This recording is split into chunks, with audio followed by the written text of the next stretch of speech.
Hello everyone, কেমন আছেন আপনারা সবাই? ঈদের সময় সবাই সবাইকে গিফট করে, কিন্তু এবারের ঈদে আমি আমার নিজেকেই একটি গিফট করেছি।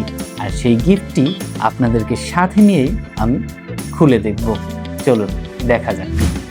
ট্যান ট্যানা, কি আছে এর মধ্যে? চলুন দেখে আসি।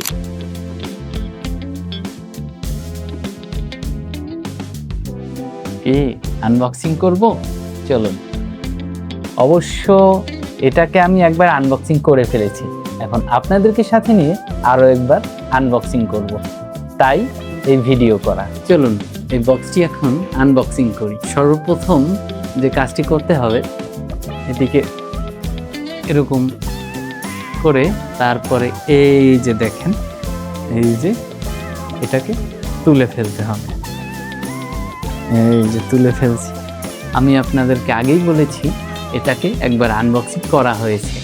আমি যখন শোরুম থেকে নিয়ে এসেছি তখনই এটাকে আনবক্সিং করে সুন্দরভাবে নিয়ে এসেছি, কিন্তু আপনাদের মাঝে আবারও সুন্দরভাবে উপস্থাপন করার জন্য বা আপনাদেরকে সাথে নিয়ে এই বক্সটি খোলার জন্য আবারও প্যাক করেছিলাম। এখন এই বক্সটি আপনাদেরকে সাথে নিয়েই খুলছি।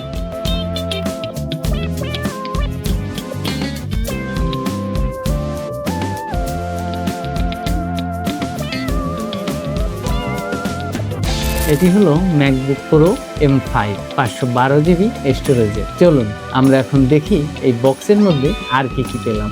ম্যাকবুকটাকে পাশে রাখলাম। প্রথমেই যেটা দেখছি এটা হলো ইউজার ম্যানুয়াল।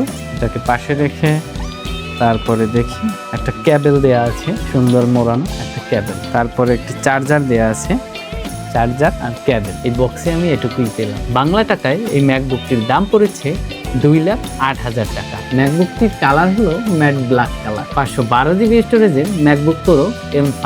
এখন আমি কিছু মাস এটাকে ইউজ করব। ইউজ করার পরে আপনাদের কাছে আবারও একটি রিভিউ নিয়ে আসবো। এই পাউচটির দাম নিয়েছিল 1600 টাকা। ভালোই, ভেতরটা অনেক সুন্দর, ম্যাকবুকটাকে প্রোটেক্ট করে রাখবে। ধন্যবাদ সকলকে এতক্ষণ আমার সাথে থাকার জন্য। আল্লাহ হাফেজ।